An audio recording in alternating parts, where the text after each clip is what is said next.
En ce temps-là, les publicains et les pécheurs venaient tous à Jésus pour l'écouter. Les pharisiens et les scribes récriminaient contre lui. Cet homme fait bon accueil aux pécheurs et il mange avec eux. Alors Jésus leur dit cette parabole. Si l'un de vous a 100 brebis et qu'il en perd une, n'abandonne-t-il pas les 99 autres dans le désert pour aller chercher celle qui est perdue jusqu'à ce qu'il la retrouve? Quand il l'a retrouvée, il la prend sur ses épaules, tout joyeux, et de retour chez lui, il rassemble ses amis et ses voisins pour leur dire « Réjouissez-vous avec moi, car j'ai retrouvé ma brebis, celle qui était perdue. » Je vous le dis, c'est ainsi qu'il y aura de la joie dans le ciel pour un seul pécheur qui se convertit, plus que pour 99 justes qui n'ont pas besoin de conversion. Ou encore, si une femme a 10 pièces d'argent et qu'elle en perd une, ne va-t-elle pas allumer une lampe, balayer la maison et chercher avec soin jusqu'à ce qu'elle la retrouve? Quand elle l'a retrouvée, elle rassemble ses amis et ses voisines pour leur dire « Réjouissez-vous avec moi, car j'ai retrouvé la pièce d'argent que j'avais perdue. » Ainsi, je vous le dis, il y a de la joie devant les anges de Dieu pour un seul pécheur qui se convertit. Acclamons la parole de Dieu. Cette merveilleuse parabole du bon berger ou la parabole de la pièce perdue est d'une absolue actualité. Que fait le bon pasteur? Il part à la recherche de la brebis perdue. Mais pourquoi faire? Pour la ramener au troupeau de nouveau. Il la traite avec amour. Ne la bat pas. Ne la gronde pas. Ne l'insulte pas. Nous ne savons pas si la brebis avait été perdue parce qu'elle était stupide ou parce qu'elle n'a pas prêté attention aux cris du berger, aux aboiements des chiens qui s'occupaient du troupeau. Nous ne le savons pas. Mais pour une raison quelconque, la brebis est perdue. Le Seigneur la cherche. Quand il la retrouve, il dit qu'il la porte sur ses épaules. Il a avec elle, avec cette brebis perdue, un geste de tendresse. Il la porte sur ses épaules et la rend au troupeau. Et juste au cas où quelqu'un ne comprendrait pas cela, il poursuit en disant qu'au ciel, il y a plus de joie pour un seul pécheur qui se convertit que pour 99 justes qui n'ont pas besoin d'être convertis. Eh bien, pourquoi est-ce que je dis que c'est d'actualité? Parce qu'aujourd'hui, cela n'est plus enseigné ainsi. Aujourd'hui, quand le bon pasteur, c'est un prêtre et évêque aussi, quand le bon pasteur perd la brebis, s'il va à sa recherche, s'il va la rechercher, quand il la retrouve, il la félicite et dit « C'est très bien, vous avez fait très bien, continuez d'être hors du troupeau. » Aujourd'hui, il ne peut y avoir de joie au ciel pour un pécheur qui se convertit pour la simple raison qu'on dit au pécheur que ce qu'il fait mal n'est pas mal. Comment va-t-il se convertir s'il n'est pas conscient qu'il fait mal? Et comment est-ce qu'ils vont être conscients qu'ils font mal si personne ne les enseigne?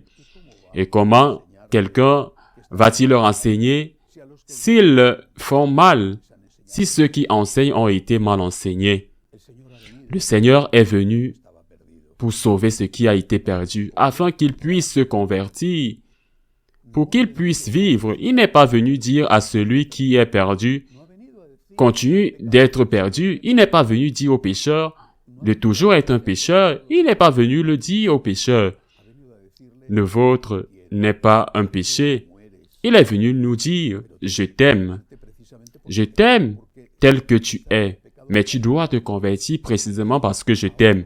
Parce que être dans le péché te fait mal. À toi, maintenant sur terre, ici, faire le mal te fait du mal, te blesse. Et aussi, blesse ceux qui sont aussi mes enfants. dit le Seigneur, et parce que je t'aime, je te dis de te convertir. Ce que fait le Seigneur, le bon berger, ce qu'un bon confesseur devrait faire, c'est de ne pas dire aux gens qu'il va confesser.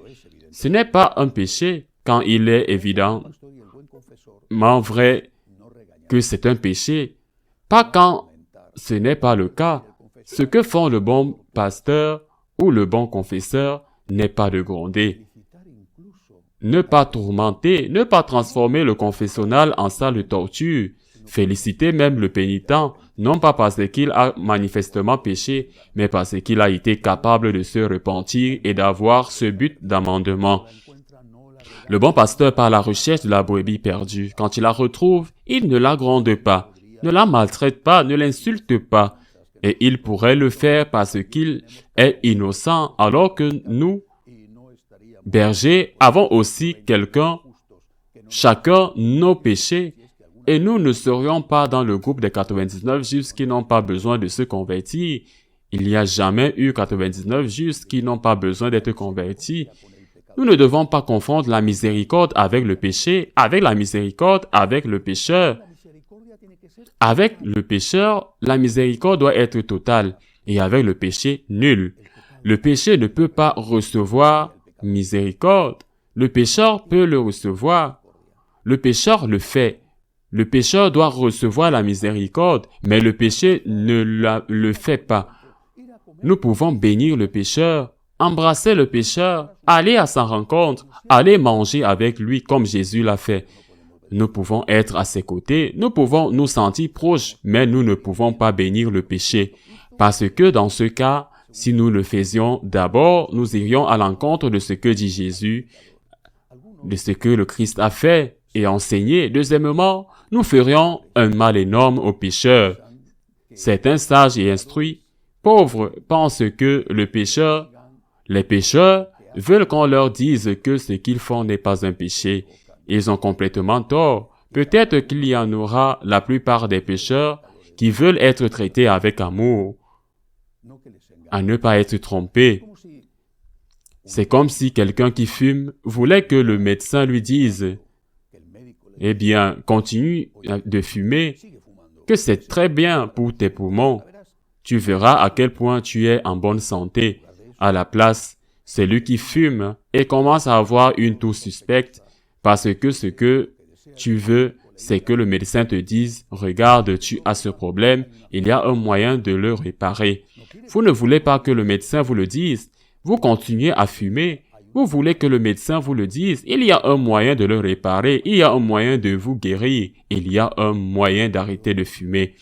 Ce que le pécheur veut, c'est la compréhension et la miséricorde, mais pas la tolérance avec le péché parce que nous savons que parfaitement, cela nous ferait beaucoup de mal et que nous connaissons tous ceux d'entre nous qui sont pécheurs, c'est-à-dire nous tous. C'est ce que nous avons à faire avec les autres. Miséricorde avec le pécheur, tolérance zéro avec le péché. Ne confondons pas miséricorde et tolérance, car nous faisons alors énormément de mal à celui que nous avons l'intention d'aider. Je ne vais pas terminer l'homélie d'aujourd'hui sans un souvenir de Saint-Martin de Porres, dont nous célébrons la fête aujourd'hui. C'est un saint que j'aime beaucoup, ainsi que Sainte Rose de Lima, deux des saints du Pérou à l'époque où nous étions une patrie commune avec l'Espagne, mais Saint-Martin a pour moi un charme particulier. J'aime me confier à lui parce que c'était un homme simple. Sûrement, vous pourriez appliquer à Saint-Martin ce que Jésus a dit. « Je te remercie, Père, parce que tu as caché ces choses aux sages et aux intelligents et tu les as révélées à des gens simples et tout petits. » C'était un homme du peuple. C'était un homme qui avait cette sagesse qui vient de l'Esprit Saint pour distinguer le bien du mal. Sûrement dans cette Lima vice-royale, sûr qu'il y avait de grands théologiens et des personnages importants dans l'Église, mais celui qui est devenu saint avec son amour, avec son humilité, avec sa pauvreté, avec son immense charité est un Saint Martin. Les miracles ont été faits par le Seigneur, par l'intercession de Saint Martin. Il a fait beaucoup et continue d'en faire beaucoup. Ne nous laissons pas tromper par les sages et les savants, suivons l'exemple de gens simples comme Saint Martin.